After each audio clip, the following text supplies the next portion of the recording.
Buenas tardes de nuevo con ustedes. Hoy tenemos con nosotros a Julio Molina Font. Él profesionalmente ha sido muchas cosas.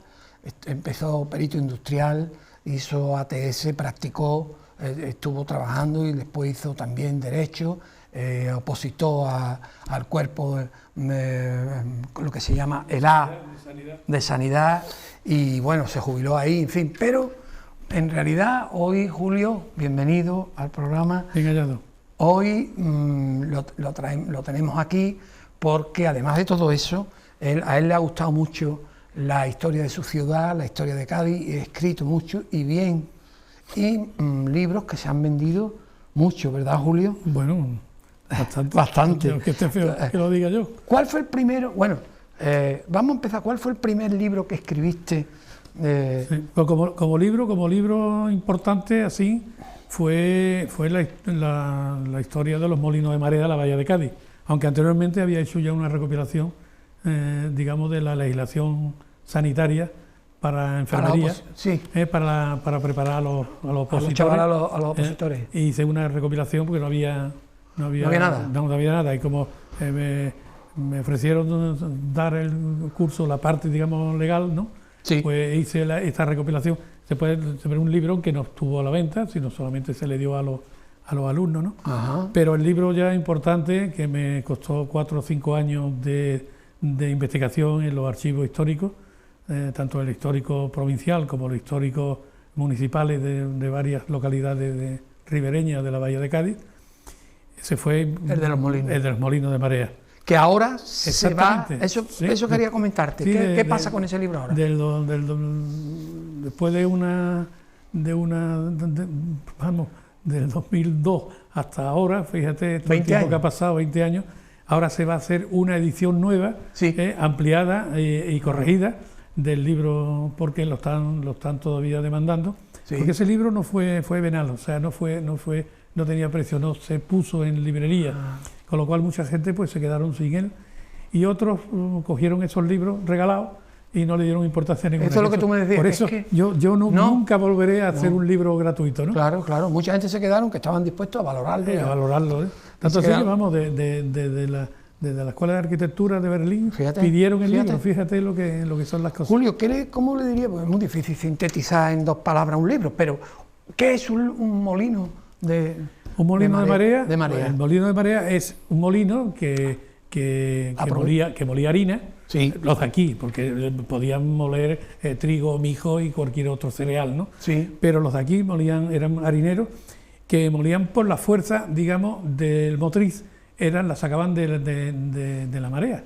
La marea subía, llenaba un estanque, sí, o una caldera, que así se llamaba, y cuando había un desnivel ya en marea baja, de unos 2 metros, pues entonces abrían los saetines, abrían las aberturas, y entonces salía el agua con esa fuerza que hacía mover la rueda, digamos, el rodezno, que era una rueda de madera que estaba en el cárcavo, que era la... Y molía, todo eso molía. Y claro, eso transmitía, esa fuerza la transmitía por el palayerro a la rueda, a la muela, sí. Voladera, porque eran 2 piedras, sí. La piedra de arriba, que era la que se movía, la piedra de abajo estaba quieta, y ese movimiento de rozamiento con el trigo, pues es la que producía la harina. Era el rodezno. Ya después, en el siglo XVIII, ya vino un sistema nuevo, que era un sistema de regolfo, que era de cuba de regolfo, salía con muchísima fuerza, pero los molinos cambiaron, digamos, la situación de las piedras. Sí. Ya cambió, o sea, es muy típico el ver un molino y dice, bueno, este era anterior al 18. Y hay unos que son anteriores. ¿Hasta cuándo han estado los molinos de marea? Aquí en Cádiz estuvieron hasta finales del siglo XIX y principios del XX, pero muy poco, porque ya vinieron los molinos de vapor. Los molinos de vapor, que ya sustituyó totalmente a los molinos de marea. ¿Y desaparecieron? Quiero decir, bueno, desaparecieron como industrial, pero restos hay. De hecho hay algunos que los edificios se han rehabilitado. No hay ninguno que se haya rehabilitado la parte de maquinaria, que es una pena, porque estos molinos tenían 5, 6, 8, 9, hasta 10 y hasta 12 piedras que podían haber rehabilitado una sola piedra, sí, para deleite, digamos, de los escolares, claro, y de la gente que cómo se mueve y cómo se ¿Era especial de aquí de la bahía? ¿O perdón? ¿Era, digamos, de aquí, Molino propio de la bahía? No, ¿O eran algo...? Era algo general de todo el Atlántico. De todo el Atlántico. Y algunos molinos, también en la costa este del Estados Unidos, también existían. Y que lo están cuidando mucho, no el Estado ni el gobierno, sí, sino entidades particulares que están rehabilitando este tipo de... ¿Nosotros de nos queda algo de algún sí, hombre, sí, nos queda el molino de San Fernando de Saporito, el edificio. Han hecho ahí, Costa hizo un trabajo muy bonito, porque recuperó el caño, porque el caño no estaba totalmente colmatado, y entonces está ahí como una representación de lo que era. Es muy bonito digamos, el edificio. Hay otro rehabilitado también, no como tal molino, sino los restos, la parte hidráulica, que es también de San Fernando, que es el de Caño Herrera. Está también rehabilitado el molino del puerto, que fue el último molino que se construyó aquí en la bahía de Cádiz, que es donde está el restaurante. El restaurante de León, ¿no? De León, exactamente. ¿Y cómo el edificio que todos hemos visto desde chicos? Sí. Íbamos... El de Río Arillo. El de Río Arillo. Sí. Ese es el más grande de aquí. Enorme. 12 piedras tenía. Eso lo han dejado ahí, eso ahí. Eso está. porque hay un pleito ahí a cuenta de la propiedad, bueno, de la propiedad, porque eso no era propiedad. Yo tengo una de las copias originales de la concesión.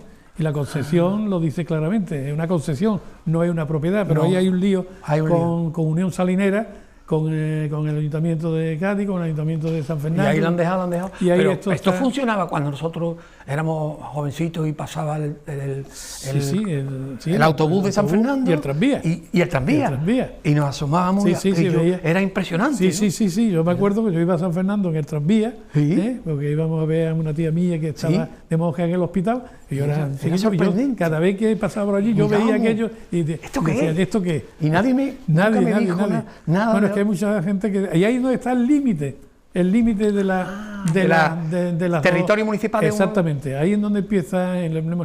Y ahí hay el molino tenía un salón, que era el Salón del Obispo, que ahí es donde se recibía al obispo cuando venía a una sede vagante aquí a Cádiz. No sabía. Entonces se quedaba, entonces todas las autoridades de Cádiz pues iban allí, lo recibían allí, y allí en comitiva se venían para Cádiz, paraban en San José, que tocaban las campanas, y después había una otra parada en el hospital de San Juan de Dios, en la iglesia de San Juan de Dios, y después ya la comitiva iba hacia la catedral, ¿no? Julio, y entonces en este libro nuevo hay incorporaciones, nuevas investigaciones o de... Sí, cosas que me han llegado después de haber publicado el libro, aunque cosas nuevas, pocas hay porque la historia ya estaba ahí. Y sobre todo lo que le he metido también es la rehabilitación que se ha hecho a los restos de estos edificios, ¿no? Vale. Bueno, los libros súper curiosos, interesantes, de la pequeña historia de Cádiz. Primero escribiste uno, después más historia. Más sobre la historia pequeña de Cádiz. Y después el tercero fue... Cádiz en claroscuro. Claroscuro, y ahora luego hiciste una recopilación. Sí, se ha hecho una recopilación de los tres, de lo mejor de los tres, no de todos de los tres, sino de lo mejor de los tres, porque claro, Antonio Bustos Antonio Burgos ya hizo un comentario cuando salió en la pequeña historia de Cádiz, que me dijo que esto iba a ser un long seller, pero un long seller... ¿En vez de un bestseller? Sí, iba a ser un bestseller, pero después un long seller. Un long seller. Y es verdad. 20 y tantos años. Bueno, tú otras veces te he traído aquí y hemos disfrutado las historias que nos has contado. Que además, antes me contaba una, por ejemplo, disparatada, que es una cosa impresionante, que es el crimen del baratillero. ¿Eso en qué año ocurrió, Julio? Eso fue en el 52. Y se juzgó en el 54. Que también el juicio... El juicio fue... Cuéntanos un poco la historia. Yo eso me acuerdo yo era pequeño, una vez hicimos una excursión a Puerta Tierra, porque entonces se hacía excursión de Puerta Tierra. Y entonces cuando pasamos por allí nos dijo el que nos llevaba, mira, en este chalet mataron a un baratillero de un juicio, así para arriba, así para abajo. ¿El chalet era? El chalet era en Villa Graviel y Villa Manuel, que le llamaban los cuartos de baño. ¿Por qué? Porque estaban alicatados con azulejos. Y pasó una cosa... que está donde está hoy el Trafal, ¿no me dijiste? Exactamente, el edificio de esquina a las Margaritas. Sí. Frente por frente a un chalet de los de la ME, que eran las Margaritas. Las Margaritas. Bueno, pues con eso me pasó. Pues yo me acordaba, y entonces estuve buscando, porque con este libro de la Crónica Negra, sí, hice mucha investigación en el archivo histórico, sí, provincial, con los sumarios de la audiencia. Pero no encontraba yo el sumario no lo encontraba, por ningún lado lo encontraba. Y entonces, por el Diario de Cádiz tampoco encontraba nada, y yo sabía cosas que me habían contado, pero... Y un día, un día voy por el Baratillo, estuve buscando el caso. Sí. Y no había forma de encontrar... Periódico de entonces de los casos, de los crímenes y eso. Todo aquello. Y un día, que yo pasaba por el Baratillo, yo siempre compraba fotografías antiguas de familiares, de estas que se encuentran en la basura, sí, muchas veces, que, sí, la cogen los baratilleros y entonces lo cogía yo para las portadas de mis libros. Sí, las portadas de mis libros, sí, casi todas son fotografías compradas en el Baratillo. Bueno, pues resulta que veo un libro grande, un libro era, una encuadernación, y hago así, y, coño, el caso, y era un semestre de periódico. Entonces le digo, oye, ¿cuánto que vale esto? Dice, 20 euros. Digo, no, 20 euros te voy a dar ya, hombre. Bueno, pues dame usted 18. Y yo estaba loco, y la madre que estaba allí, no, 20. No, 18. Yo le he dicho a este señor ya 18 y 18 son. Lo cogí, lo metí en la bolsa y me fui a mi casa. Y entonces en mi casa empiezo a verlo, y que mi sorpresa es cuando se hace el juicio del Baratillo. Allí estaba todo. Estaba parte del juicio. ¿Por qué? Porque venía el juicio, la historia no vino, porque en el 52, que fue cuando ocurrió el conato, porque fue un conato, fue una sí, porque en realidad no lo mató el veneno. No lo mató, se murió de un infarto. Entonces, en el 52 no existía todavía el caso. El caso empezó en el 54, claro, ya está. Con lo cual, pues, entonces, sí recogió el juicio. ¿Y qué era? ¿Un periódico semestral? ¿Quién lo recogió entonces? Todo eso es el Diario de Cádiz. El Diario de Cádiz. Diario de Cádiz. Recogió la primera noticia del Diario de Cádiz. Donde se ven las papeletas de las motores, se ve la de la mujer y la de la familia. O sea, el caso fue que este señor tenía mucho dinero. Tenía mucho dinero porque era baratillero. Entonces, después de la guerra, la chatarra cogió mucho auge y mucho precio porque no había hierro. Y entonces, claro, muchas rejas de hierro entonces se vendían para hacer dinero, y los baratilleros pues ganaron muchísimo dinero. Entonces compró 2 chalés y tenía un tren de vida bastante alto, pero parece ser que la mujer, bueno, pues se la daba con queso, con otro señor y intentó cargárselo. Entonces, ¿y ella qué alegaba? ¿Que decía que no? No, ella alegaba. ¿En el juicio? Que ella no le daba nada. Pero había 2 gitanas que eran las que le suministraba, digamos, el hipotético veneno, que el hipotético veneno consistía en dentina, que es unos polvos que vendían en la farmacia para la dentadura de los niños, polvo de tiza, fíjate, y polvo de anafe. O sea, ¿tú te acuerdas de los anafes? Aquello que... Sí, los anafes estaban hechos con una piedra de tarifa, blanca, con unos flejes, que le ponían carbón vegetal. Era un infernillo, digamos, pero de carbón, ¿no? Sí. Pues eso era de una piedra muy caliza, y eso lo raspaba y se lo daba como... ¿Ese era el veneno? Eso era el veneno. Y entonces, tanto así que a las gitanas la imputaron como colaboradores del asesinato, sin embargo, después fueron por estafa porque claro, la estaban estafando con las cartas y con la mano y con todas estas cosas, ¿no? Y ella se creía todo eso, ¿no? Fíjate, o sea, y el juicio disparatado, ¿no? El juicio fue un disparate. Y este hombre pues se compró 2 nichos, para cuando él se muriera y la mujer se compró 2 nichos. Y resulta que cuando se murió este hombre, lo metieron en un nicho y el nicho de al lado estaba vacío. Y un hermano de él fue a verlo. Fue a visitar a su hermano allí al cementerio.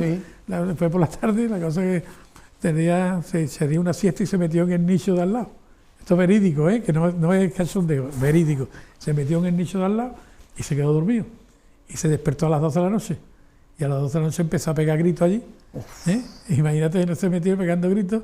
Y el encargado, el guarda, pues fue allí y se encontró a este hombre. Mira que me metí y me quedé dormido. Todo disparatado. Este hombre vendía tabaco allí en la Pila Vieja. En San Juan de Dios. Que eran hombres, porque esta la gente joven. Yo no me acuerdo de él, pero sé que vendía tabaco allí. Y de contrabando, ¿no? De contrabando, claro. Porque yo me acuerdo de esos hombres que se ponían y se le veían los paquetes, ¿te acuerdas? Y se hacía así, y de relojes también. Y de relojes. Esto no oirá la gente joven, Julio dirá. Esto es alucinante. Es que la gente joven que escucha estas cosas y es que no se lo creen. No se lo creen. Y los pimpis cuando venían los bares. Exactamente. Eso es otro los pimpis que eran para los extranjeros, y para los otros eran los pupilos. Y después en la estación también te llevaban pensión te llevaban. Los pupileros. Eso eran. ¿Te acuerdas que era el Morterá? Sí, el Morterá. Que tenía una gorra de plata que ponía Pensión Norte. Sí, Pensión Norte. La acompañaban a la pensión. Y cogía las maletas. Y el de la pensión le daba por cada día que estaba el huésped allí hospedado, le daba una pequeña comisión, claro. Estaba el momia, el Mohammed. Todo. Bueno, yo he conocido, pues yo estudié turismo y fui guía y conocí los últimos pimpis. Pero hablaban fluidamente, lo que pasa es que hablaban... Estaba el Bombay. Que tenía una bandera americana que era gordo. Era gordo. Después estaba otro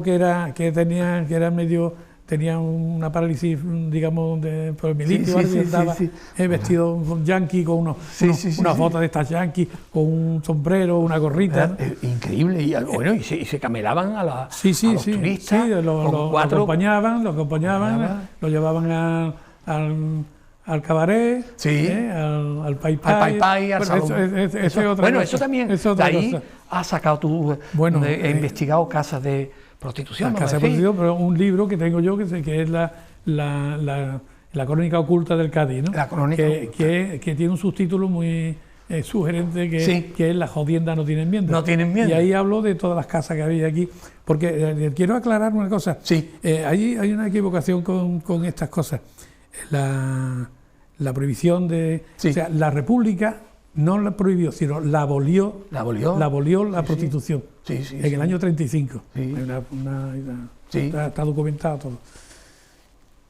Y el régimen de Franco, en el año 41, la legalizó otra vez. La legalizó. ¿Y por qué motivo? Pues fue por un motivo como está pasando hoy día. Una cantidad de violaciones horrorosas y sobre todo la cantidad de enfermedades venéreas.